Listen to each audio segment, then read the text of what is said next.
Harka fuunee ashamaa akkam jirtu kabajamtoota daawwattoota kiyya.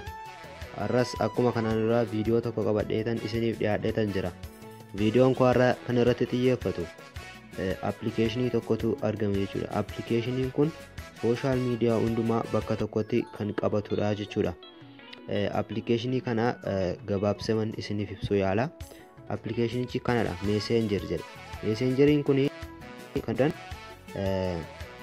isa kana wajjin tokko miti.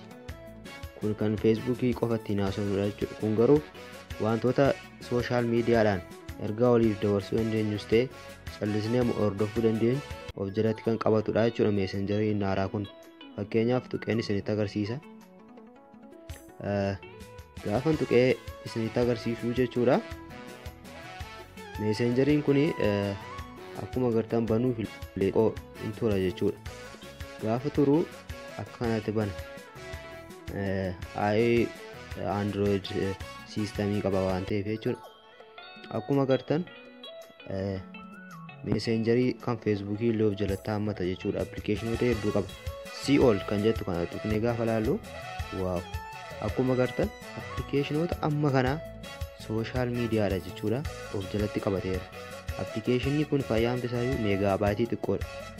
Yoo kana tokko tokkoon buufannateeti baay'ee gara GB 2 fixuu danda'a jechuudha. Appilikeeshinii kun garuu kun meegaabaayitii xiqqoodhaan of jalatti qabatee jira jechuudha daawwattoota kiyya.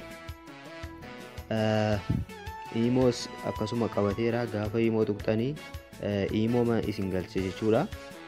Akkaawuntii keessan itti guuttanii isin barbaaduu dandeessu.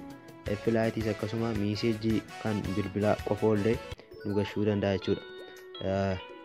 Akka inni vaayirasii hin kuusnee fi appilikeeshinii as tuquudhaan qulqulleessina jechuudha. As gaa tuqnu kana nuu fidaa jechuudha. Isa booda boost kan jettu kana tuqna. Isa booda akka kanaan appilikeeshinoota jiran hundumaas nu qulqulleessaa jechuudha. Faayidaa hedduu qaba appilikeeshinii kuni. Akkuma agartan qulqulleessaa jira.